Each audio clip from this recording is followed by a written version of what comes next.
हो गया। Hello students, तो लास्ट क्लास के अंदर हमने एडियाबेटिक के कर्व्स प्लॉट किए थे, साइक्लिक प्रोसेस डिस्कस किया था और उस पर बेस्ड मैंने S1 और O1 का रिमेनिंग होमवर्क आपको दिया था। देखा मैंने, कुछ डाउट्स थे आपके, उसमें से कुछ पर्टिकुलर डाउट्स मैं वापस यहाँ पर डिस्कस करना चाहता हूँ। ज़्यादातर आपको बताए जा चुके ग्रुप्स में। क्वेश्चन नंबर S1 की अगर मैं बात करूँ तो 35 के अंदर इनिशियल टेम्परेचर दे रखा है। इनिशियल टेम्परेचर है 200 केल्विन, प्रेशर है 2 एटमॉस्फेयर, फाइनल टेम्परेचर है 250 केल्विन। इनिशियल और फाइनल टेम्परेचर अगर आपको दे रखा है तो वर्क डन निकाल सकते हो, डेल्टा यू निकाल सकते हो, डेल्टा एच निकाल सकते हो। कुछ भी सॉल्व करने की, फाइंड आउट करने की जरूरत ही नहीं, डायरेक्ट फॉर्मूला लगाओ, work done equals to delta U equals to n C v delta T, T1 T2 पता है, डेल्टा एच अगर निकालना है तो एनसीपी डेल्टा टी। हाँ, अब बात और आती है फाइनल प्रेशर और फाइनल वॉल्यूम निकालना है आपको। फाइनल प्रेशर निकालना है, रिवर्सिबल है या इरिवर्सिबल है ये चेक करना होगा। गिवन है प्रोसेस इज रिवर्सिबल, p की पावर 1 माइनस गामा, t की power gamma equals to constant. हाँ, इसके लिए आपको और क्या पता होना चाहिए, गामा। वो गामा कैसे पता चलेगा, तो यहाँ cv का डेटा दे रखा है, cp equals to cv plus r, उससे आपको cp निकालना होगा और फिर cp अपॉन cv से गामा निकलेगा। कैलकुलेशन हो सकती है। देखिए मैं आपको बता दूं, लॉग की वैल्यूज या पावर में अगर किसी की पावर जैसे 5 की पावर 2.3 है, 5 की पावर 3.2 है, तो ऑब्वियसली बिना कैलकुलेटर के नहीं कर सकते हो। एग्जाम में अगर ऐसा होता है तो आपको वैल्यूज गिवन होगी। तो यहाँ पर शीट सॉल्व करते वक्त कुछ जगह पर स्पेशली अगर आपको लॉग की वैल्यूज देखनी है या यूं कह दो कि एंटी लॉग देखना है तो आपको कैलकुलेटर यूज करना होगा, राइट। तो यहाँ पर भी आपको दो, इस क्वेश्चन में तो डेटा दे रखा है तो उसको आप यूज कर सकते हो। तो प्रेशर आ जाएगा, और प्रेशर आ गया, टेम्परेचर आ गया, मोल्स आ गया, तो पीवी इक्वल्स टू एनआरटी से, क्योंकि मोल्स दे रखे हैं। ठीक है, लाइन से सारे क्वेश्चन इसी तरह से हैं। एडियाबेटिक रिवर्सिबल या एडियाबेटिक इरिवर्सिबल, इसमें एक चीज मैं पहले भी बता चुका हूं, जैसे क्वेश्चन नंबर कहीं कहीं हो सकता है कि लिखा हुआ ना हो रिवर्सिबल या इरिवर्सिबल। मैंने आपको पहले भी बताया था, अगर आइसोथर्मल प्रोसेस में या और एडियाबेटिक प्रोसेस में बाहर का प्रेशर चेंज नहीं हो रहा है, यानी लाइन कुछ ऐसी है कि adiabatic process against constant external pressure, वो इरिवर्सिबल ही होगा। बिकॉज रिवर्सिबल में तो अंदर के साथ साथ बाहर का प्रेशर भी चेंज होना चाहिए। ठीक है, तो ये क्वेश्चंस आई थिंक उसी पैटर्न पर है। प्रैक्टिस के लिए बहुत सारे क्वेश्चंस है, कैलकुलेशन अच्छी करो, स्पीड बढ़ाओ, फॉर्मूले याद रखो, यानी कि बार बार सोच रहे हो कि क्या आता है, वो याद हो जाने चाहिए। देन क्वेश्चन नंबर 40,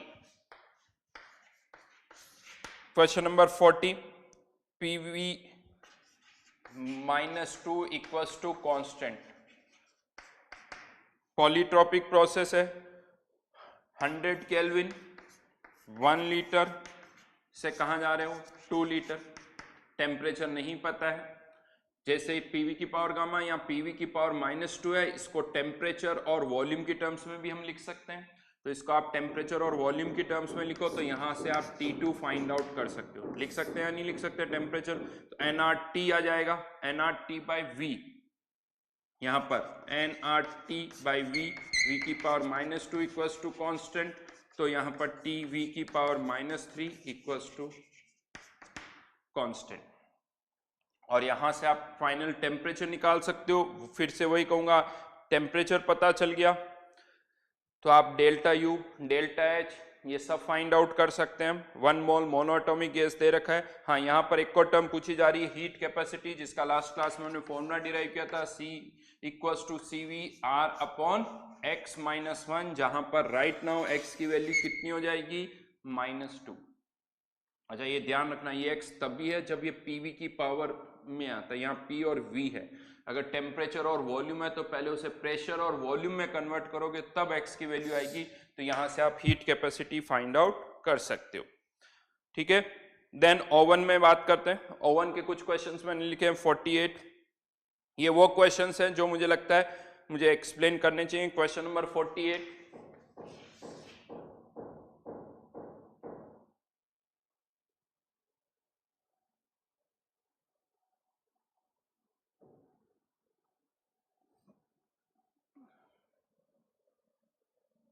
देखो बड़ा सिंपल सा लॉजिक है। लास्ट क्लास में हमने कर्व्स प्लॉट किए थे, मैंने आपको पॉलीट्रॉपिक प्रोसेस के कर्व प्लॉट किए थे और कहा था पीवी की power x equals to constant. अगर x 1 है तो क्या होगा, प्रोसेस इज आइसोथर्मल, और अगर x गामा है तो स्लोप और ज्यादा होगा। ये x 1 के लिए और x गामा के लिए। अगर आप इन कर्व्स को आगे एक्सटेंड करोगे तो कुछ इस तरह से आ जाएगा। तो ये आइसोथर्मल और एडियाबेटिक के कर्व दो बार तो कट कर ही नहीं सकते, वो तो एक ही बार कट करेंगे, ऐसे ही कट करेंगे भाई। सिंपल सी चीज है, दो स्ट्रेट लाइन की इक्वेशन है, वो एक बार कट कर सकती है, बार बार कट नहीं कर सकती। तो ये पॉसिबल ही नहीं है। ऊपर जो लिखा हुआ है कि one of the path is adiabatic and one of the is isothermal, और ए बी सी ऑप्शन में कहा जा रहा है कि ये एडियाबेटिक है, ये आइसोथर्मल है, ये पॉसिबल नहीं। हाँ, कोई एक एडियाबेटिक हो सकता है, कोई एक आइसोथर्मल दूसरा एडियाबेटिक, इस तरह से नहीं हो सकता क्योंकि ये तो एक ही बार कट करेंगे, दो बार ये कट नहीं करेंगे। तो आंसर इज डी। 51, ये मोस्टली क्वेश्चन इसी पैटर्न पर है। इन सब में एक लॉजिक जो है वो यूज हो रहा है।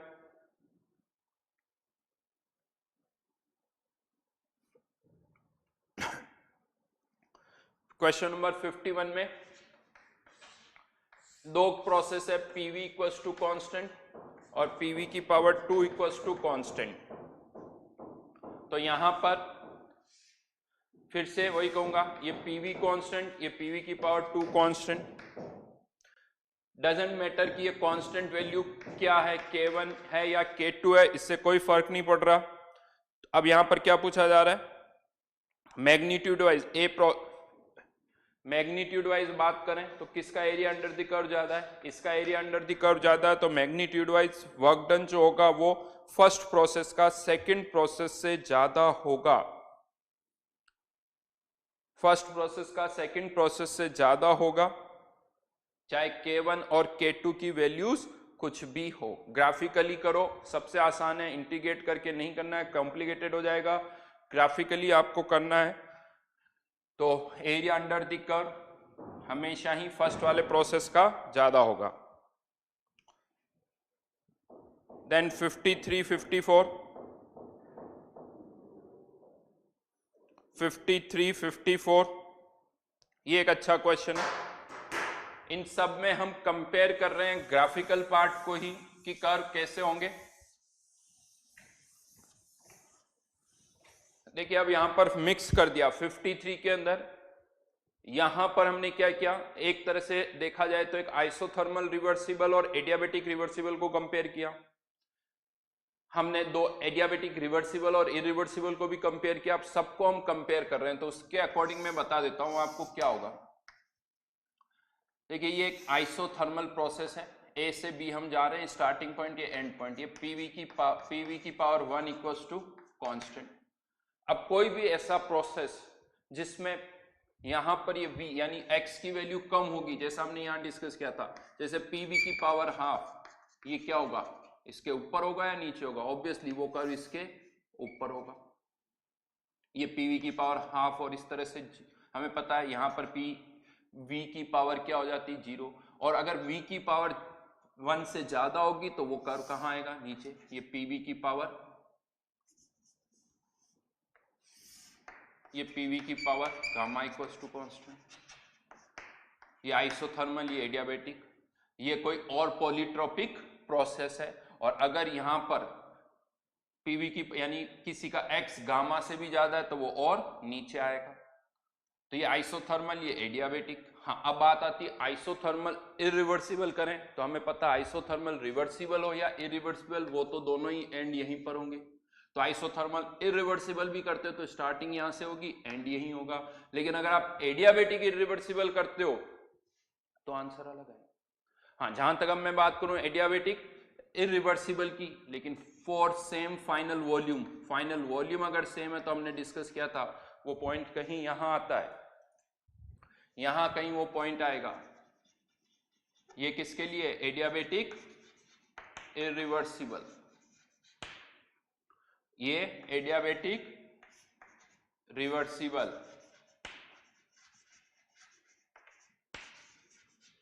आइसोथर्मल।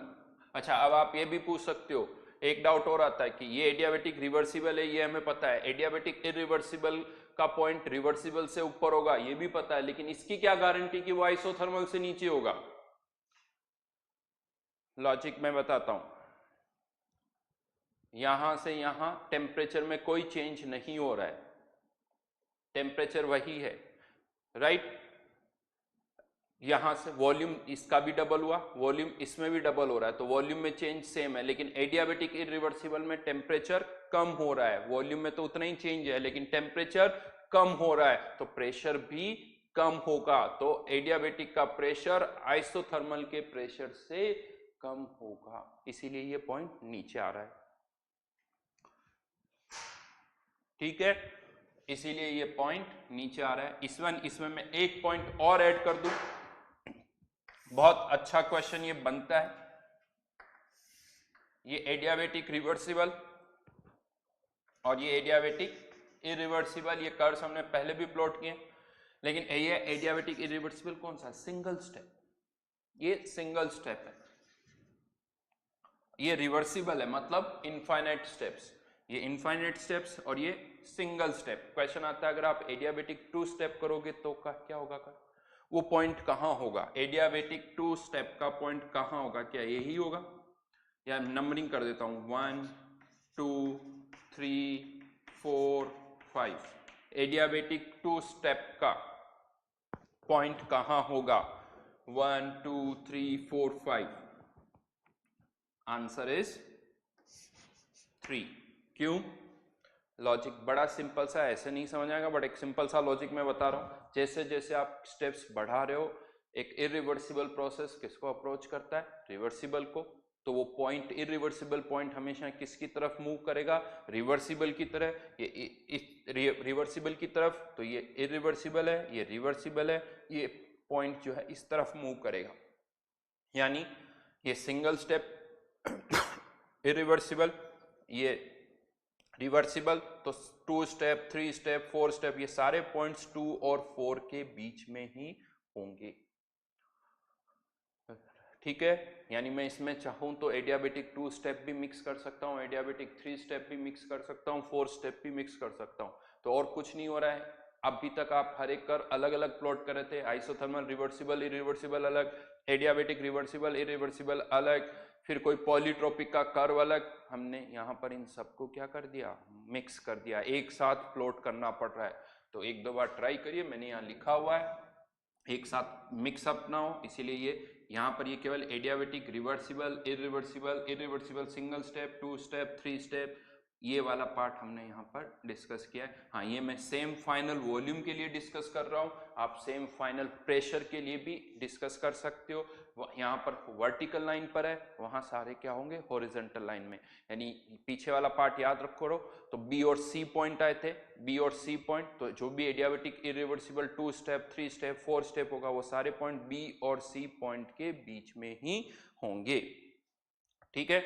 तो ये हमारा जो डिस्कशन था उसी का आई थिंक 53 54, ये सारे पॉइंट्स जो क्वेश्चंस आप पूछ रहे हो वो इसी से रिलेटेड है, ये सारे आप इसी तरह से कर सकते हो।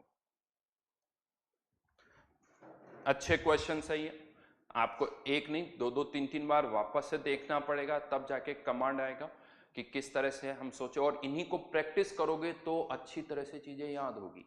केवल नोट्स बार बार पढ़ने से याद नहीं होगा, उन नोट्स को, उन कॉन्सेप्ट को जब आप अप्लाई करोगे तब आपको लगेगा कि हाँ अब मुझे ये याद हो रहा है, तो एप्लीकेशन बहुत ज़रूरी है। नोट्स को याद करना, एक बार आपने पढ़ा आपके माइंड में होना चाहिए, उन कॉन्सेप्ट्स को अप्लाई करोगे तब आप याद कर पाओगे। शीट के अंदर बहुत सारे अच्छे अच्छे क्वेश्चंस हैं जो आपको मैंने दिए हैं, चाहे वो S1 हो या O1 हो, इनको रिवाइज, इनको बार बार सॉल्व करके आप अच्छी तरह से सारे कॉन्सेप्ट्स क्लियर कर सकते हो।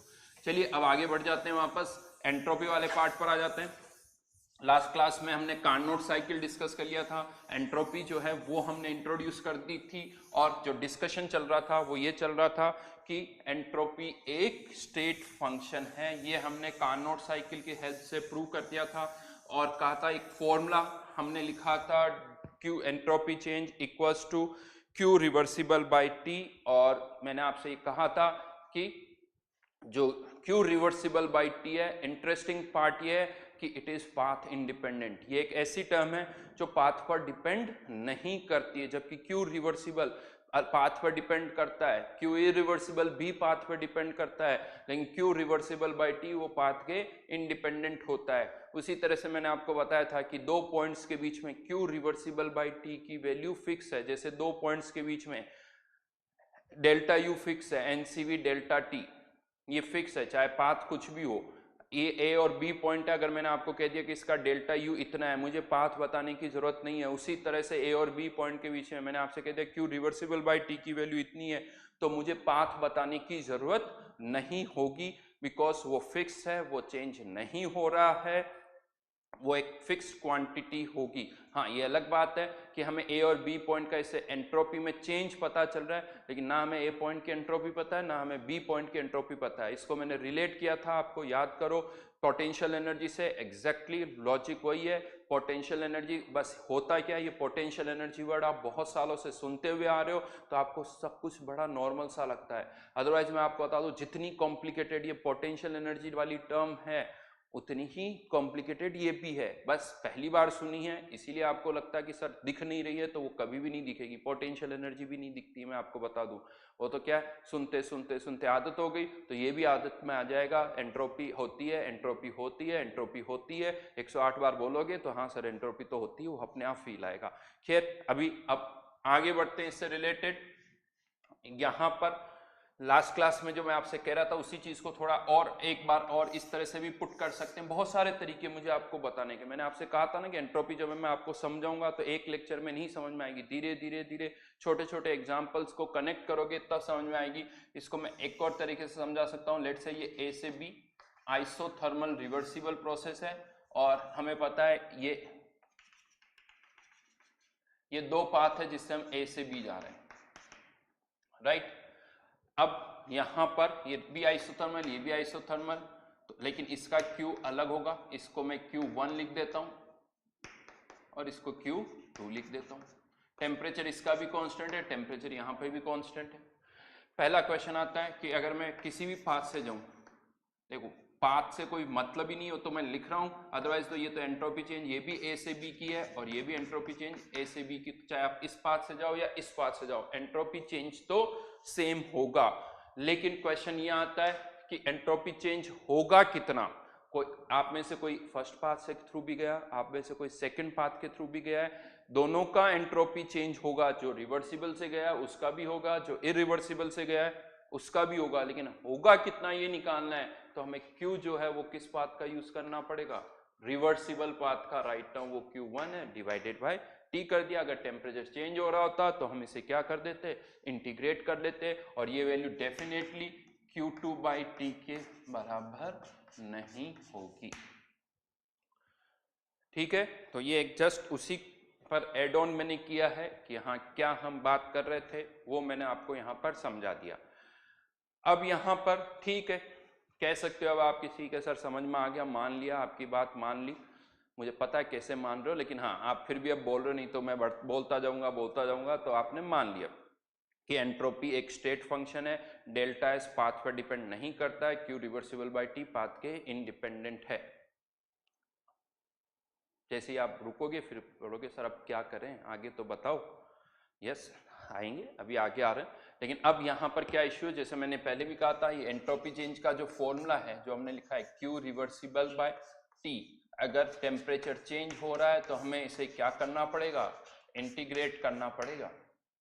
ऐसे नहीं डायरेक्ट वैल्यू पुट कर सकते, इंटीग्रेट करना पड़ेगा, यानी एंट्रोपी में चेंज कैलकुलेट करना पड़ेगा। तो इसका एप्लीकेशन क्या है वो हम बाद में देखेंगे, पहले हम ये देखेंगे कि इस एंट्रोपी चेंज को हम कैसे कैलकुलेट करेंगे। बहुत सारे प्रोसेस होते हैं, इतने सारे प्रोसेस है, उसमें हमें एंट्रोपी में चेंज पहले कैलकुलेट करना आना चाहिए। तो अब पहले हम डिस्कस करेंगे कैलकुलेशन ऑफ डेल्टा एस, के डेल्टा एस कैसे निकालते हैं, और फिर उसके बाद हम इसके एप्लीकेशन पर आएंगे। तो हेडिंग डालिए calculation of delta S.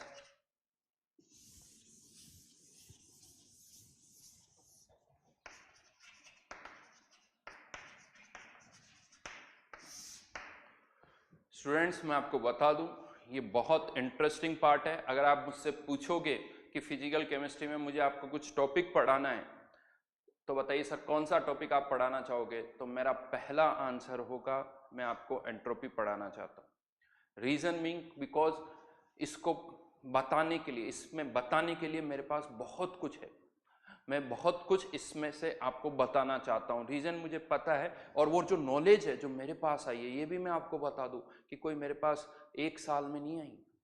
Even आप ये मान के चलो कि एंट्रोपी टर्म समझने में मुझे 20 सालों लगे हैं, मुझे भी बहुत टाइम लगा तब जाके ये एंट्रोपी टर्म मुझे समझ में आई है। तो वो जो सारे सेंटेंसेस है, बहुत सारे सेंटेंसेस है मेरे माइंड के अंदर जो मैं चाहता हूँ कि मैं आप लोगों को बताऊं ताकि आपको ये एंट्रोपी वर्ड समझ में आ जाए। तो मैं, अगर आप नोटिस करोगे तो बहुत ही अच्छा लगता है जब मैं ये एंट्रोपी टर्म पढ़ाता हूँ। इवन आप शायद नोटिस कर सकते हो कि जो मेरा एनर्जी लेवल है वो भी थोड़ा ज़्यादा होता है अगर मैं जब ये वाला पार्ट पढ़ा रहा हूँ एज कम्पेयर टू अदर जहाँ पर सिंपल मैथमेटिक्स होती है या पार्ट इन्वॉल्व होता है। तो यहाँ पर क्योंकि लैंग्वेज भी है, मैथमेटिक्स भी है, और ये ऐसी चीज़ है जब आप बुक से पढ़ते हो नहीं समझ में आती, वही लाइन बुक के अंदर लिखी हुई होगी बट मतलब ही नहीं समझ में आता कि ये क्या लिखा हुआ है। तो एक एनवायरनमेंट क्रिएट करना पड़ता है तब जाके आपको ये चीज़ समझ में आएगी कि यार एंट्रोपी क्या है। तो वो एनवायरनमेंट आपको चाहिए, एंट्रोपी आपके चारों तरफ घूमनी चाहिए। जैसे हम कहते हैं फिजिक्स केमिस्ट्री में, राइट नाउ आपके साइड में आपके रूम में जहाँ आप बैठे हुए हो उस रूम का एनवायरनमेंट जो है वो एंट्रोपी टाइप हो जाना चाहिए कि यार बस एंट्रोपी वर्ड घूम रहा है मेरे दिमाग में और कुछ नहीं दिख रहा है, तब जाके वो टर्म जो है वो आपको समझ में आएगी। तो कैलकुलेशन ऑफ डेल्टा एस, फिर से केसेस बनाने पड़ेंगे। केस 1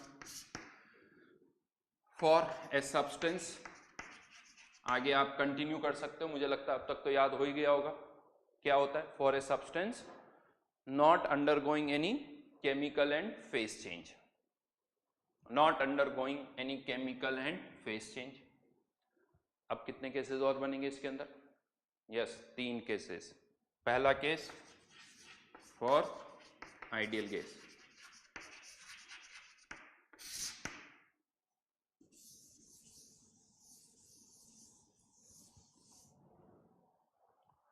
फॉर आइडियल गैस एक एग्जाम्पल ले रहा हूं। इस डेरिवेशन को करने से पहले ये जो 5-6 लाइंस मैं आपको बोल रहा हूं पहले वो हमेशा सोचोगे और फिर इस डेरिवेशन को करना स्टार्ट करोगे।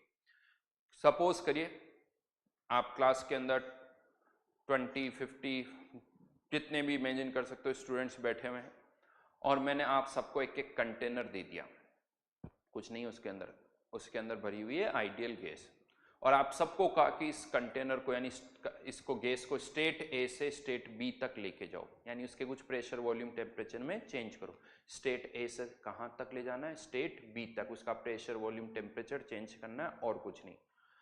ठीक है, जो मैंने कहा स्टेट ए से आप स्टेट बी तक चले गए सभी, लेकिन आप में से कुछ तो गए रिवर्सिबली और कुछ गए इरिवर्सिबली। सबने पाथ जो फॉलो किया वो सेम पाथ फॉलो नहीं किया, अलग अलग तरह के पाथ फॉलो किए। कोई सिंगल स्टेप में गया, कोई 2 स्टेप में, कोई रिवर्सिबल में, कोई इरिवर्सिबल में। अब कोई और पर्सन आके मुझसे पूछता है कि इनका एंट्रोपी चेंज कितना होगा, तो मेरा पहला आंसर होगा सबका एंट्रोपी चेंज सेम होगा, सबका एंट्रोपी चेंज सेम होगा because it is path independent. फिर अगर वो मुझसे पूछता है कि कितना होगा बताओ, तो क्या मैं आप सबसे पूछूंगा कि तुम्हारा पाथ क्या है, तुम्हारा पाथ क्या है, तुम्हारा पाथ क्या है, तुम्हारा पाथ क्या है? मैं आप सब पाथ पूछूंगा? नहीं पूछूंगा। मुझे पता आप सब ए से कहां गए हो, बी गए, तो मैं भी ए से बी जाऊंगा, मैं भी ए से बी जाऊंगा। मैं अपने लिए एंट्रोपी में चेंज कैलकुलेट करूंगा और जो मेरा एंट्रोपी चेंज होगा मैं कह दूंगा आप सबका भी वही होगा। मुझे क्या फर्क पड़ता है आप कौन से पाथ से गए हो, आप कौन से पाथ से गए हो, मैं अपने लिए एंट्रोपी चेंज कैलकुलेट करूंगा। हाँ ऑब्वियसली अब मैं जब अपने लिए एंट्रोपी चेंज कैलकुलेट करूंगा तो मुझे पता है ऐसे पाथ से जाऊंगा जिससे मैं एंट्रोपी में चेंज कैलकुलेट कर सकूं। तो चाहे आप रिवर्सिबल से गए हो, चाहे आप इरिवर्सिबल से गए हो, मैं किस पाथ से जाऊंगा? रिवर्सिबल पाथ से। लेकिन मेरा जो एंट्रोपी चेंज होगा वो आप सबके लिए होगा, चाहे आप रिवर्सिबली गए हो या इरिवर्सिबली गए हो। तो यहां पर जो फॉर्मूला है delta S equals to Q reversible by T, Q को फर्स्ट लॉ ऑफ थर्मोडायनेमिक्स से du minus W upon T for a reversible path. देखिए ये तो हमेशा ही लिख सकते हो चाहे रिवर्सिबल हो या इरिवर्सिबल, फर्स्ट लॉ लगाया है, but for a reversible path अगर हम बात करें तो स्पेशली वर्क डन का formula minus P external dV होता है, रिवर्सिबल पाथ है तो अंदर और बाहर का प्रेशर बराबर होगा, और इस पी डीवी को हम क्या लिख सकते हैं, पी की जगह N R T by V into DV. तो delta S equals to D U की जगह NCV delta NCV D T, अलग अलग भी कर रहा हूं मैं इसको, इस पूरे पार्ट को अलग कर दिया, माइनस और ये माइनस क्या हो जाएगा plus n R T upon V, n R T upon V, और ये जो टी था यहां पर वो रहेगा तो ये कैंसिल आउट हो जाएगा इनटू डी। अज्यूमिंग कि ये CV जो है वो टेम्परेचर के साथ वेरी नहीं कर रहा है, ये कांस्टेंट है, हमने इसको इंटीग्रेशन से बाहर निकाल दिया। अगर ये वेरी कर रहा है तो उसको वेरिएशन को पुट करके इंटीग्रेट करोगे, बट ये जनरली कांस्टेंट ही होता है। तो NCV ln T2 by T1 plus NR ln V2 by V1, ये एंट्रोपी चेंज का एक फॉर्मूला हमारे पास आ गया। बट इंपॉर्टेंट क्वेश्चन यही है, क्या ये फॉर्मूला आप सभी यूज करेंगे, चाहे आप रिवर्सिबली गए हो या इरिवर्सिबली गए हो? डाउट या तो नहीं सर आपने तो रिवर्सिबल के लिए निकाला, इरिवर्सिबल के लिए नहीं। तो मैंने क्या कहा था कि ये मेरे लिए एंट्रोपी चेंज है, लेकिन एंट्रोपी चेंज सबका सेम होगा। अगर हम ए से बी जा रहे हैं तो ए से बी कोई रिवर्सिबली जा रहा है, चाहे कोई इरिवर्सिबली जा रहा है, एंट्रोपी चेंज तो सबका यही होगा।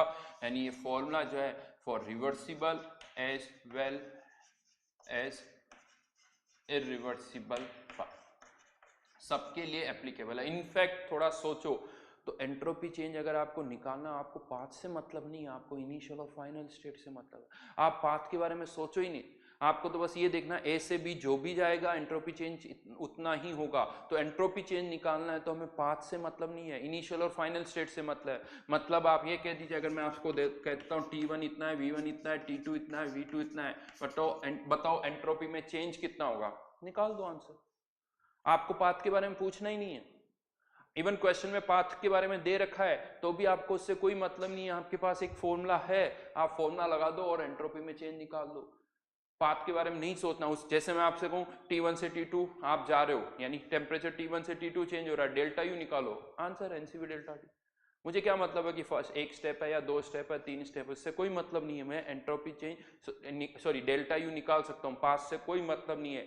तो उसी तरह से एंट्रोपी चेंज फाइंड आउट करना, तो पाथ से कोई मतलब नहीं है, आपको केवल इनिशियल और फाइनल स्टेट पता होनी चाहिए, यानी दो पैरामीटर इनिशियली, दो फाइनली। हाँ ये जरूर कह सकते हो इंटरनल एनर्जी में चेंज निकालना तो केवल T1 और T2 से आंसर आ जाएगा, बट एंट्रोपी चेंज का आंसर निकालना तो केवल T1 T2 से नहीं आएगा, उसके साथ कोई और पैरामीटर जैसे V1 या V2 आपको पता होना चाहिए। हाँ आप चाहो तो इसी फॉर्मूले को हम रीअरेंज कर सकते हैं। रीअरेंज ये टेम्परेचर और वॉल्यूम की टर्म्स में, उसको और कैसे रीअरेंज कर सकते हैं, तो यहाँ पर V2 अपॉन V1 इसको हम कैसे लिख सकते हैं, PV इक्वल्स टू NRT से आप देखो तो P1 V1 upon T1 equals to P2 V2 upon T2। तो V2 अपॉन V1 की value P1 upon P2 into T2 upon T1। अब मैं इस पार्ट को, ये जो पार्ट है ना, इसको अलग अलग कर रहा हूं, चलो लिख देता हूं एक बार NCV ln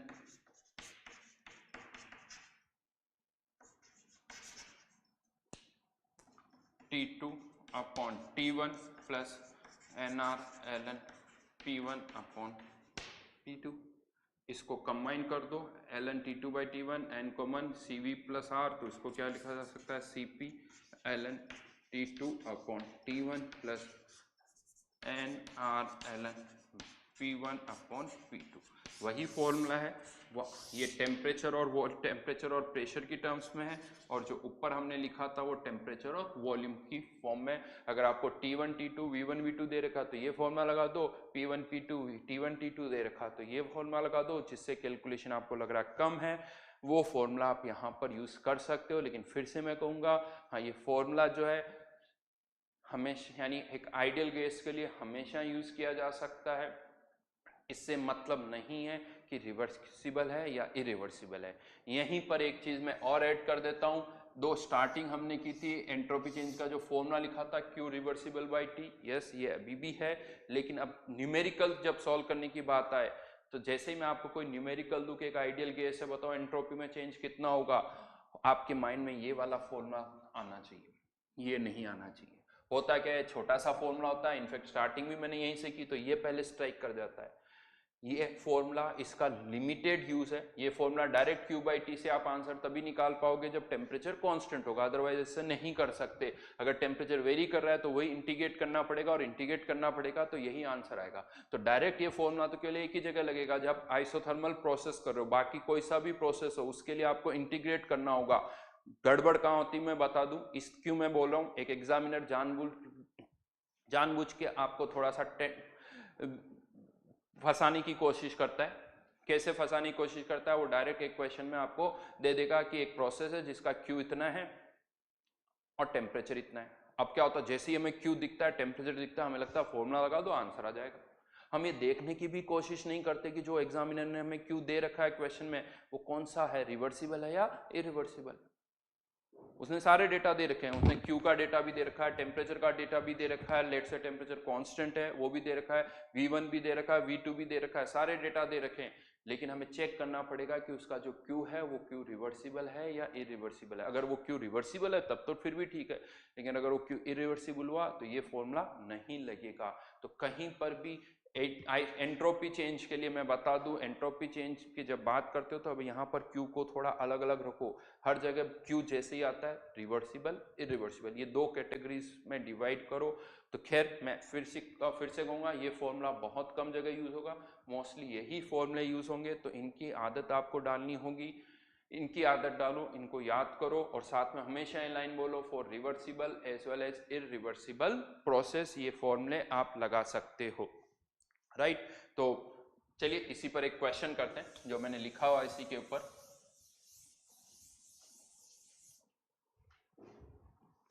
calculate entropy change for each step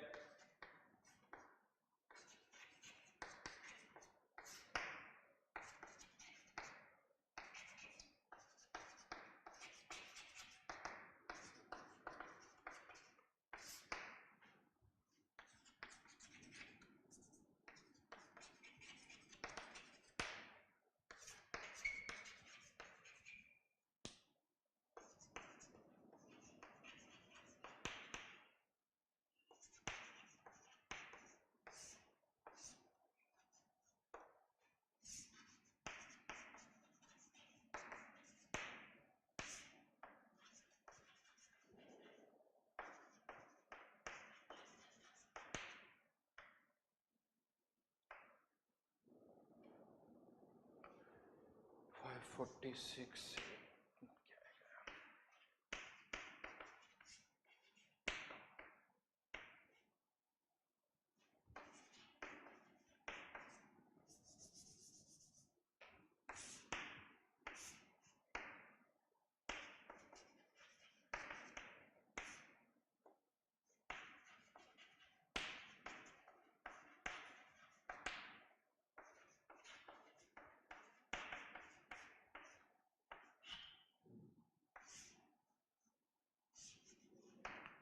ए से डी तक हम जा रहे हैं, दो अलग अलग पाथ है, एक पाथ ए से बी और फिर बी से डी, दूसरा पाथ ए से सी और फिर सी से डी। ये दो अलग अलग पाथ के थ्रू हम डी तक जा रहे हैं।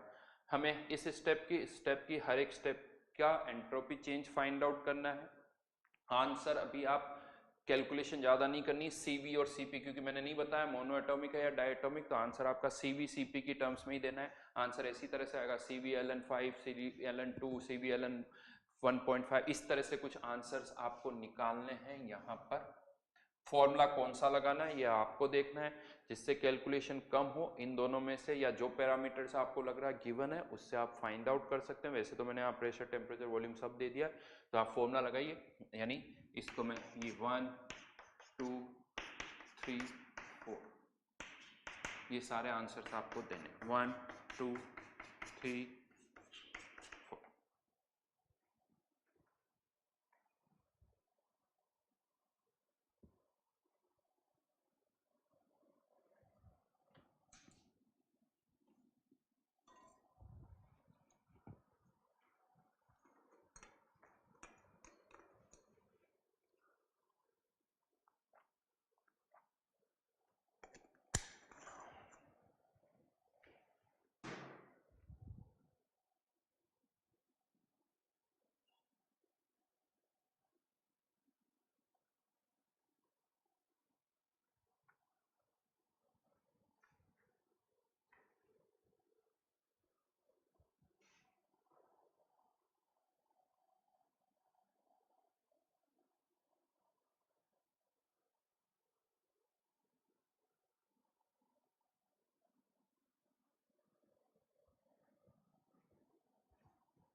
चलिए करके देखते हैं ए से बी। अब यहां पर वॉल्यूम कांस्टेंट है तो ज्यादा अच्छा हम ये वाला फॉर्मूला लगाएं ताकि ये वाली टर्म क्या हो जाएगी जीरो। बहुतों को पता है, ऐसा लगता है कि नहीं सर ये टर्म तो जीरो हो रही तो ये वाला लगाओ। अरे अच्छी बात है ना, जीरो हो रही तो ये वाला फॉर्मूला लगाओ। तो NCV ln T2/T1। हाँ बहुतों को लग रहा होगा कि सर मोल्स तो नहीं दे रखे, प्रेशर पता है, वॉल्यूम पता है, टेम्परेचर पता है, PV = nRT से मोल्स निकाल सकते हो। तो यहाँ पर ये वाला फॉर्मूला लगा रहा हूँ, CV ln टेम्परेचर T2/T1। इसको चेक करोगे तो ये 2 टाइम्स है तो CV ln 2 आ जाएगा, 546 डिवाइडेड बाई 273। ये फर्स्ट स्टेप का हो गया। सेकंड स्टेप की बात करें, सेकंड स्टेप के अंदर प्रेशर कांस्टेंट है, ये वाला फॉर्मूला लगाएं। प्रेशर कांस्टेंट है तो ये वाला फॉर्मूला लगा देते हैं, तो CP ln, ये टेम्परेचर अगर आप देखो तो वॉल्यूम भी 1.5 टाइम्स हुआ और टेम्परेचर भी 1.5 होना ही चाहिए क्योंकि आइडियल गैस है, प्रेशर कांस्टेंट है। तो ये हो जाएगा CV ln 1.5, यहां से यहां तक का। फिर यहां से यहां आए, प्रेशर कांस्टेंट है, वॉल्यूम 1.5 टाइम्स, टेम्परेचर भी 273 और इससे कंपेयर करोगे 1.5 टाइम्स ही है। तो यहाँ पर प्रेशर कांस्टेंट है CP ln 1.5 T2/T1। ये वाला फॉर्मूला यूज कर रहा हूँ CP वाला क्योंकि प्रेशर कांस्टेंट है। देखो सीधी सी बात है, प्रेशर कांस्टेंट है, ये वाला फॉर्मूला यूज करो, वॉल्यूम कांस्टेंट है, ये वाला फॉर्मूला यूज करो ताकि एक टर्म तो जीरो हो जाए। और अगर टेम्परेचर कांस्टेंट है तो दोनों में से कोई भी कर सकते हो, वो इस पर डिपेंड करेगा कि आपको वॉल्यूम दे रखा है या प्रेशर दे रखा है। और लास्ट फोर्थ वन, यहाँ पर वॉल्यूम कांस्टेंट है तो CV ln 2। अगर नोटिस करो 1 से 2 यहाँ से यहाँ जा रहे हैं, इन दोनों की सम और इन दोनों का सम सेम आ रहा है। क्या आना चाहिए या नहीं आना चाहिए? आना चाहिए, बिकॉज अगर यहाँ से यहाँ जाओ या यहाँ से यहाँ जाओ एंट्रोपी में चेंज तो सेम आना चाहिए, बिकॉज एंट्रोपी एक स्टेट फंक्शन है तो डेल्टा एस पाथ के इंडिपेंडेंट होगा, वो सेम आना चाहिए और वो आ भी रहा है। हाँ लेकिन डाउट आता सर आपने ये फॉर्मूले कैसे लगा दिए? आपने तो ये कहा कि यहाँ से यहाँ जा रहे हैं, आपने ये तो बताया नहीं कि रिवर्सिबली जा रहे हैं या इरिवर्सिबली जा रहे हैं, ये तो मैंने नहीं बताया। फिर ये फॉर्मूले लगेंगे या नहीं लगेंगे?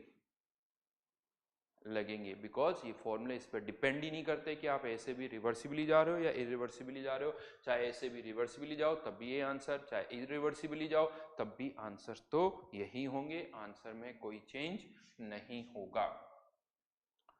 राइट, तो ये हमारे ये पर्टिकुलर इस क्वेश्चन के लिए तो आइडियल गैस की मैंने बात की इस पूरे डिस्कशन में।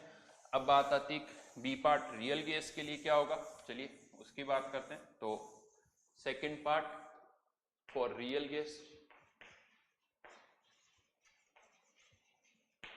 अभी भी तरीका तो वही है, Q रिवर्सिबल बाई T, और इसको हम और क्या लिख सकते हैं, du minus W by T। लेकिन अब यहाँ पर एक प्रॉब्लम आती है, प्रॉब्लम ये आती है कि एक रियल गैस के लिए अगर हम ये फॉर्मूला डिराइव कर रहे हैं, हमने ये तो कुछ कहा ही नहीं कि प्रोसेस, हाँ कुछ टेम्परेचर प्रेशर वॉल्यूम सब वेरी कर रहे हैं, तो जो du होगा वो आप केवल NCV/dt नहीं लिख सकते हो, वो पूरी डिफरेंशियल इक्वेशन लिखनी पड़ेगी, NCV/dt plus delta U by delta V at constant temperature into dV। याद आ रहा है कुछ? वो लिखना पड़ेगा। और वर्क डन को हम -PdV तो लिख सकते हैं, लेकिन अब यहाँ पर जो प्रेशर है वो आइडियल गैस इक्वेशन से नहीं, वो कौन सी इक्वेशन से लिखना पड़ेगा, वॉन डेर वाल्स से, जो कि काफी कॉम्प्लिकेटेड है। तो यहाँ पर अब प्रॉब्लम आती है कि यहाँ एक रियल गैस के लिए ये सारे एक्सप्रेशंस काफी ज्यादा कॉम्प्लिकेटेड है और हमें del U by del V at constant temperature इसकी वैल्यू भी नहीं पता है। तो जब तक ये इन्फॉर्मेशन नहीं गिवन होगी हम फॉर्मूला डिराइव नहीं कर सकते। तो एक रियल गैस के लिए इस तरह से क्वेश्चंस नहीं आते हैं। हाँ अगर आ जाएंगे तो क्वेश्चन में जो इन्फॉर्मेशन होनी चाहिए, क्या होनी चाहिए, वो मैंने आपको बताया। बट राइट नाउ यहाँ पर कुछ कंडीशंस पर हम फॉर्मूला डिराइव कर रहे हैं, जैसे एट कांस्टेंट वॉल्यूम, अगर रियल गैस है लेकिन वॉल्यूम कांस्टेंट है तो अब हमें पता है, जैसे मैंने कहा वॉल्यूम कांस्टेंट तो डी वर्क डन वाली टर्म क्या हो जाएगी, जीरो। और अगर वॉल्यूम कांस्टेंट है तो वो जो डिफरेंशियल इक्वेशन है उसमें सेकंड वाली टर्म भी क्या हो जाएगी, जीरो हो जाएगी, सेकंड वाली टर्म भी जीरो हो जाएगी। तो फॉर्मूला क्या हो जाएगा, NCV ln T2/T1। यानी एक रियल गैस के लिए अगर वॉल्यूम कांस्टेंट है तो ये वाला फॉर्मूला आप लगा सकते हो, लेकिन अगर वॉल्यूम कांस्टेंट नहीं है तो फॉर्मूला क्या होगा वो नहीं पता। और उसी तरह से एट कांस्टेंट प्रेशर भी हम फॉर्मूला डिराइव कर सकते हैं। कांस्टेंट प्रेशर पर, प्रेशर अगर कांस्टेंट है तो डायरेक्ट इस Q रिवर्सिबल बाई T को मैं क्या लिख सकता हूँ, dH by T which is NCP dt by T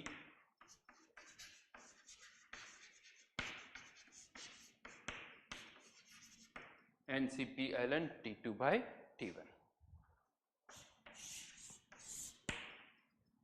yes, तो एक रियल गैस के केस में या तो कांस्टेंट वॉल्यूम हो तो हम फॉर्मूला है हमारे पास, कांस्टेंट प्रेशर है तो फॉर्मूला है, अगर इसके अलावा कुछ और है तो फॉर्मूला हमें यहाँ से फिर डिराइव करना होगा। उस पर क्वेश्चंस नहीं आते तो ज़्यादा दिमाग मत लगाओ, बस इतना सा ये दो फॉर्मूले आपको याद रखने। तो ये हुआ for real gas constant volume constant pressure पर हमें क्या करना है। Then for solid and liquid, third case for solid and liquid, फिर से वही Q reversible by T du minus W by T। और जैसा मैंने पहले कहा था सॉलिड और लिक्विड के लिए जो वर्क डन होता है वो बहुत ही कम होता है, तो फॉर सॉलिड और लिक्विड हम इसको ऑलमोस्ट क्या मान सकते हैं, 0, और सॉलिड और लिक्विड के लिए Cp Cv सब बराबर है तो NC dt लिख सकता हूं, यानी फॉर्मूला क्या हो जाएगा NC ln T2 by T1। यानी सॉलिड और लिक्विड के लिए आप इसे ऐसे भी कह सकते हो, एंट्रोपी में चेंज तभी होगा जब टेम्परेचर चेंज होगा, प्रेशर चेंज होने पर एंट्रोपी में कोई चेंज नहीं होता है, क्योंकि एक स्टेटमेंट मैंने पहले भी दिया था, प्रेशर चेंज करने पर सॉलिड और लिक्विड्स की प्रॉपर्टीज में ज़्यादा चेंज नहीं आता है। हाँ, अगर बहुत ज़्यादा प्रेशर आप बदलो तो हो सकता है, बट नॉर्मली हम ऐसा नहीं सोचते, तो टेम्परेचर चेंज करेंगे तो एंट्रोपी में चेंज आएगा, जिसका फॉर्मूला यहाँ पर मैंने C लिखा है, बिकॉज C लिखा है क्योंकि सॉलिड और लिक्विड के लिए Cp Cv सब बराबर होते हैं। ये सारे पॉइंट्स मैंने आपको पहले बोले हुए हैं, ऐसा कोई पॉइंट नहीं जो पहले नहीं बताया हुआ है, इसीलिए मैंने सब पहले बताए हुए हैं ताकि यहाँ आके हम उस डिस्कशन में ना पड़े कि ये वर्क डन 0 क्यों है, C की जगह क्या लिख दिया। ये सारे पॉइंट्स पहले से आपको पता है ताकि हम फोकस किस पे कर सकें, एंट्रोपी वाले पार्ट पे कर सकें। तो अब हमारे पास एंट्रोपी चेंज कैलकुलेट करने के फॉर्मूले हैं जिससे हम एंट्रोपी में चेंज कैलकुलेट कर सकते हैं। हाँ, ये सारे फॉर्मूले तब है जब कोई केमिकल या फेस चेंज नहीं हो रहा है तभी है, लेकिन ये सब फॉर्मूले जो हमने लिखे हैं ना, इसमें एक और चीज ऐड कर दूं, ये सारे फॉर्मूले जो है ये सिस्टम के लिए, ये टेम्परेचर T1 T2 किसका चेंज हो रहा है, सिस्टम का, वॉल्यूम किसका है, सिस्टम का, तो इसे हम सबको कहते हैं ये डेल्टा एस सिस्टम है। What about delta S surroundings, एक टर्म में और यहाँ पर यूज कर रहा हूँ, सराउंडिंग्स का एंट्रोपी चेंज, सराउंडिंग्स का एंट्रोपी चेंज। अब प्रॉब्लम क्या होती है, अगर आप सिस्टम में कुछ चेंज कर रहे हो तो सोचो आप सिस्टम का वॉल्यूम चेंज हो रहा है, प्रेशर चेंज हो रहा है, क्या सराउंडिंग्स में कोई चेंज होता है, क्योंकि सराउंडिंग्स तो बहुत बड़ी है, तो सराउंडिंग्स का टेम्परेचर वॉल्यूम का कोई सेंस चेंज होने का कोई सेंस नहीं बनता है। तो यहाँ पर मैं आपको बता दूं, सराउंडिंग्स के लिए अगर आपको एंट्रोपी चेंज फाइंड आउट करना है तो फॉर्मूला आप ये कह सकते हो, हाँ वही Q reversible by T, obviously surrounding का है तो ये टेम्परेचर किसका होगा, सराउंडिंग का, और सराउंडिंग की बात कर रहे हैं तो एट Q भी किसका होना चाहिए, सराउंडिंग का। लेकिन इसके अंदर एक चीज आती है, ये जो Q रिवर्सिबल लिखा हुआ है, तो याद करो एक स्टेटमेंट मैंने लिखवाया था सेकंड क्लास के अंदर, जब हमने थर्ड क्लास के अंदर रिवर्सिबल और इरिवर्सिबल की मैंने बात की थी, तो एक स्टेटमेंट वहां लिखा हुआ नोट करके कि एक प्रोसेस चाहे सिस्टम के लिए रिवर्सिबल हो या इरिवर्सिबल हो, for surroundings it is always reversible, क्योंकि सराउंडिंग्स की साइज बहुत बड़ी होती है, उसके लिए चेंज हमेशा ही बहुत माइनर सा होता है। एग्जाम्पल भी लिया था, हॉट कॉफी का टेम्परेचर अच्छा खासा चेंज हो जाएगा, लेकिन उसके कारण सराउंडिंग्स की एयर के टेम्परेचर में तो कोई चेंज नहीं होगा, तो उसका टेम्परेचर ऑलमोस्ट कांस्टेंट रहेगा। तो for surroundings all the process are reversible, तो यहाँ पर सराउंडिंग के लिए Q रिवर्सिबल लिखने की कोई जरूरत नहीं है, सीधा सीधा आप क्या लिख सकते हो, Q surrounding upon temperature of surrounding, surrounding कितनी हीट दे रहा है, ले रहा है, वो आप डायरेक्टली यहाँ पर पुट कर सकते हो। और वो हम कैसे निकालेंगे, सिस्टम कितनी दे रहा है या ले रहा है उसका जस्ट माइनस। तो सराउंडिंग्स के लिए ये फॉर्मूले नहीं लगेंगे, सराउंडिंग्स के लिए ये वाला फॉर्मूला है जिससे हम एंट्रोपी चेंज फाइंड आउट करेंगे। वापस बता दूं, ये फॉर्मूले किसके लिए, सिस्टम के लिए, ये वाला फॉर्मूला सराउंडिंग्स के लिए, क्योंकि उसका सराउंडिंग का टेम्परेचर चेंज नहीं हो रहा है या वॉल्यूम चेंज नहीं हो रहा है, तो ये फॉर्मूले आप सराउंडिंग के लिए ये लगाओगे। तो फाइनली हमारे पास सिस्टम और सराउंडिंग का एंट्रोपी चेंज निकालने के फॉर्मूले आ गए। इस पर अभी हम क्वेश्चन करेंगे, तब और अच्छी तरह से समझ में आ जाएगा। लेकिन यस, अब हम उस पॉइंट पर हैं, उस स्टेज पर हम आ चुके हैं जहां पर हम समझ सकते हैं कि एंट्रोपी का एप्लीकेशन क्या है, इसको कैसे यूज किया जा सकता है, कैसे एंट्रोपी से हमें पता चलता है कि यूनिवर्स में कौन सा प्रोसेस होगा कौन सा नहीं होगा। लेकिन मैं आपको बता दूं, कंडीशंस अब हम लिखने जा रहे हैं, लेकिन ये मैथमेटिकल कंडीशन है, दिखेगी नहीं आपको ऐसे कि हाँ मुझे दिखने लग जाएगा, नहीं, ये मैथमेटिकल कंडीशन है, मैथमेटिकली डिराइव हुई है, उसको आपको यूज करना पड़ेगा। तो जो फील वाला पार्ट है वो नहीं होगा, बट मैथमेटिकल रिजल्ट से आप कंक्लूड करोगे कि रिएक्शन होगी या नहीं होगी, प्रोसेस फिजिबल होगा या नहीं होगा। तो मैथमेटिकल कंडीशन क्या है वो बता रहा हूं। तो इसको हम कहते हैं क्लॉसियस इनइक्वालिटी, नाम से ही समझ गए होंगे, इनइक्वालिटी वर्ड, क्लॉसियस इनइक्वालिटी। और क्या है ये वो आप समझते हैं। तो इसका भी एक डेरिवेशन है, ए से बी हम गए एक इरिवर्सिबल पाथ से, और फिर वापस बी से ए हम आए रिवर्सिबल पाथ से, ए से बी और वापस से बी से ए। ओवरऑल प्रोसेस कह सकते हो साइक्लिक है। पीछे जाके थोड़ा सोचो, हमने कुछ डेरिवेशंस किए थे, वो मैं यहाँ पर, यानी एक डेरिवेशन हमने किया था over a cyclic process, Q by T is less than equals to 0। ये साइन थे, लेस देन इरिवर्सिबल के लिए, इक्वल टू रिवर्सिबल के लिए, और greater than process is not feasible. याद आ रहा है? Less than irreversible, equal to reversible. Less than irreversible का मतलब फाइनाइट टाइम में, यानी प्रोसेस फाइनाइट टाइम में हो जाएगा, इक्वल टू मतलब इनफाइनाइट टाइम में होगा, और ग्रेटर देन अगर है तो प्रोसेस फिजिबल नहीं होगा। कार्नोट साइकिल के वहां पर हमने डिस्कस किया था। इसी को अगर हम दो पार्ट में तोड़ें, ए से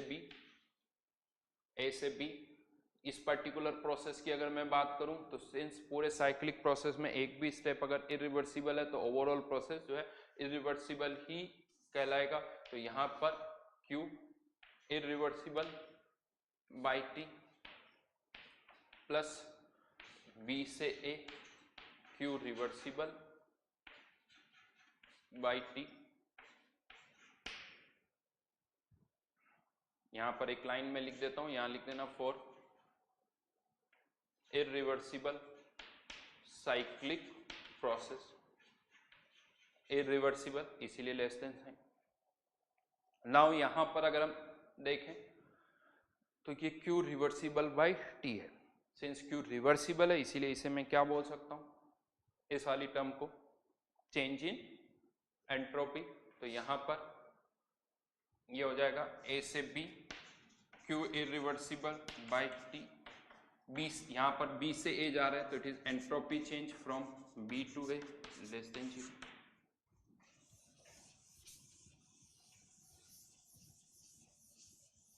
अब मैं इस टर्म को उधर लेके जाऊंगा तो प्लस की जगह माइनस होगा, तो एक चेंज और कर देते हैं, ये B से A लिखा हुआ है तो उधर जाने पर माइनस हुआ तो मैं उसे A से B लिख दूंगा। तो यहां पर दो, इसको A से B Q irreversible by T, और इस तरफ लेके चले लेकिन प्लस ही रखा मैंने और लिख क्या दिया A से B। ये इंटीग्रेशन का साइन है इसीलिए डेल का साइन है, इसे आप केवल Q इरिवर्सिबल बाई टी लिखोगे तो ये क्या हो जाएगा, चेंज इन एंट्रोपी। ये A से B के लिए स्टार्टिंग मैंने जो की थी वो एक साइक्लिक प्रोसेस से की थी, लेकिन अब ये जो एक्सप्रेशन आप यहाँ देख रहे हो ये भी A से B का है और ये भी A से B का है, साइक्लिक से अब कोई मतलब नहीं है। तो यहाँ पर ये एक्सप्रेशन क्या कह रहा है कि हाँ ये A से B के लिए, ये भी A से B के लिए, और ये वाला साइन कब आता है, व्हेन प्रोसेस इज इरिवर्सिबल, मतलब फाइनाइट टाइम में हो जाएगा। इसको मैं ऐसे पुट कर सकता हूँ कि एक प्रोसेस के लिए आपने, कोई एक प्रोसेस है उसके लिए आपने एंट्रोपी में चेंज कैलकुलेट किया और उसके लिए आपने Q इरिवर्सिबल बाई T, वो जो भी प्रोसेस है उसके अंदर Q इरिवर्सिबल बाई T की भी वैल्यू फाइंड आउट की और उन दोनों को कंपेयर किया। कंपेयर करने पर आपने देखा कि जो एंट्रोपी चेंज है जिसके फॉर्मूले हमारे पास ऑलरेडी है, वो एंट्रोपी चेंज अगर इस Q इरिवर्सिबल बाई T से ज्यादा है तो वो प्रोसेस इन रिवर्सिबल होगा, मतलब फाइनाइट टाइम में कंप्लीट हो जाएगा। For irreversible process. और अगर यही प्रोसेस रिवर्सिबल हुआ तो ये दोनों टर्म्स क्या हो जाएगी, इक्वल, यानी अगर ये दोनों इक्वल है तो प्रोसेस विल बी रिवर्सिबल। तो यहाँ पर ये इरिवर्सिबल की कंडीशन है।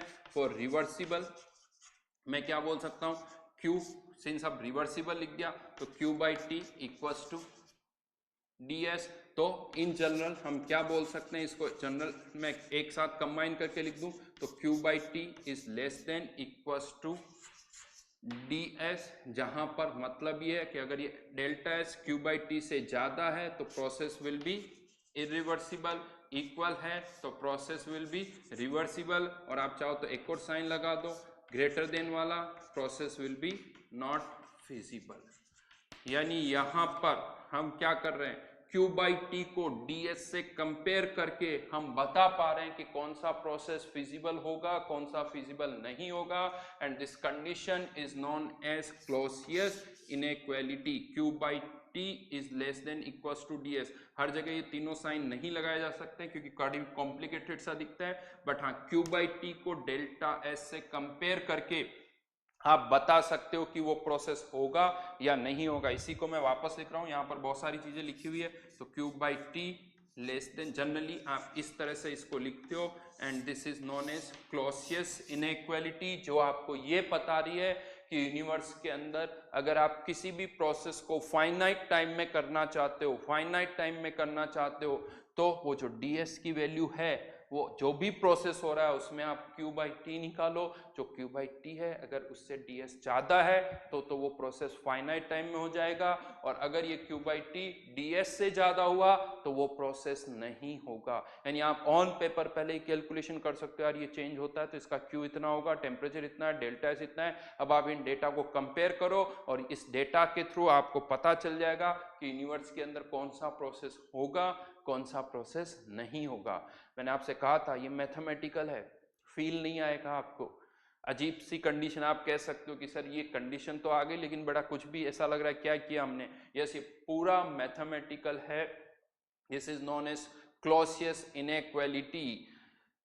लग जरूर रहा है कि ये क्या है, बट ये बहुत स्ट्रॉन्ग कंडीशन है, ये आपको बहुत कुछ बताती है, बहुत अच्छा इसका एप्लीकेशन है। जो ये एक ऐसा एक्सप्रेशन है जो आपको बता रहा है कि यूनिवर्स के अंदर कौन सा चेंज होगा, कौन सा चेंज नहीं होगा। उसके लिए ये पैरामीटर्स आपको फाइंड आउट करने होंगे। इसके फॉर्मूले हम डिराइव कर चुके हैं, इसके फॉर्मूले आपके पास है, वो फॉर्मूले लगा सकते हो और उससे आप चेक कर सकते हो। लेकिन हाँ, ये जरूर है जो फॉर्मूले अभी तक हमने डिराइव किए वो केमिकल और फेस चेंज के नहीं है। सिंपल सा एक प्रोसेस हो रहा है, वो भी स्पेशली आइडियल गैस के लिए, रियल गैस के लिए तो किसी कंडीशन पर हमारे पास फॉर्मूले थे, तो एंट्रोपी चेंज निकालना इतना आसान नहीं है। हाँ, बट सोचो केवल एक आइडियल गैस के लिए बात करें तो उसके लिए तो कम से कम हम बता सकते हैं कि कौन से प्रोसेस होंगे, कौन से प्रोसेस नहीं होंगे। तो ये कंडीशन हमारे पास आ गई जिसे कहा जाता है क्लॉसियस इनइक्वालिटी। इस वन हो सकता है आप में से कुछ को लग रहा हो सर हमने तो कुछ थोड़ा और पढ़ा था, अभी हम इसको और रीअरेंज करेंगे। ऐसा नहीं है, इसको और रीअरेंज करेंगे, इसको मैं थोड़ा और आपको अच्छी फॉर्मेट में कन्वर्ट करूंगा जिसे लगता है थोड़ा फील आ रहा है। अभी तो ये प्योर मैथमेटिकल है, लेकिन जैसा है वैसा मैं बता रहा हूँ, सारे फील आने, यानी मैथमेटिकल है, मैथमेटिकल भी हमें सोचना है, फील वाला पार्ट भी अभी आएगा कि कैसे और फील करेंगे इस चीज को। बट राइट नाउ तो ये कंडीशन है which is known as Clausius inequality, जिसके थ्रू हम यहाँ पर कंडीशन एक हमने डिराइव की है, तो इसको यूज करेंगे। इसको यूज कैसे करना है अभी हम उस पर एग्जाम्पल भी करेंगे, इससे चेक कैसे करना है वो भी मैं बताऊंगा। ऐसा नहीं कि यहीं पर खत्म हो गया, चेक भी करेंगे, क्वेश्चंस भी सॉल्व करेंगे। क्वेश्चन इसी तरह से पूछे जाएंगे कि बताओ ये प्रोसेस होगा या नहीं होगा, हम इस फॉर्मूले से देखेंगे कि वो होगा या नहीं होगा। तो चलिए इससे आगे जो है वो फिर मैं आपको नेक्स्ट क्लास में बताऊंगा कि इसके आगे हमें अब इसको कैसे ले जाना है। Thank you.